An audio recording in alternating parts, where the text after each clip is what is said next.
екі қызық тақырып бар ғой, бүкіл әлемде солай. Бірі діни тақырып, екінші саяси тақырып. Әсіресе мен қазір геосаясат деген нәрселерден кішкене әлемде не болып жатыр, сол жағынан сауатын арттыру керек сияқты халықтың. Сол жағынан көбірек ақпарат беріп, неден болып жатыр, қандай жаңағы әлемде ойындар болып жатыр, үлкен алпауыт мемлекеттердің арасында қандай жоспарлар бар деген сияқты сәл-пәл шет жағасын түсінсе, егер ол жат ағымның бәрі проект екенін біледі да.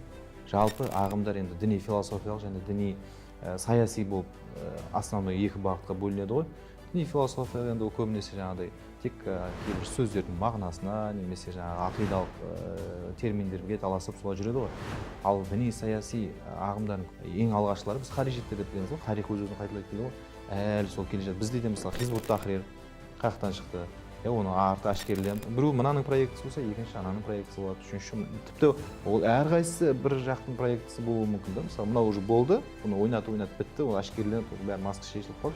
Мысалға, Құранда кім бір адамды өлтірсе, ол бүкіл адам баласын, адамзатты өлтіргенмен бірдей. Ал кім бір адамның өмірін алып қалса, ол бүкіл адамзаттың өмірін алып қалғанмен бірдей сауабы дейді. Енді Сирияға кету, басқа болу деген ол өзінің түп тамырын, тарихын ұмытқаннан болып жатыр да. Сөйтті де ол кез келген жат ағымның нысанасына айналып кетті оп-оңай. Неге? Өйткені оны ұстап тұрған еш нәрсе жоқ та. Тілді білмегеннен кейін сен жаңағы басқа қай тілде сөйлейсің, сол тілдің саған беріп жатқан трактовкасын түсінесің да. Саған қандай тарих болғанын қалайды, олар сондай тарихты береді мысалы.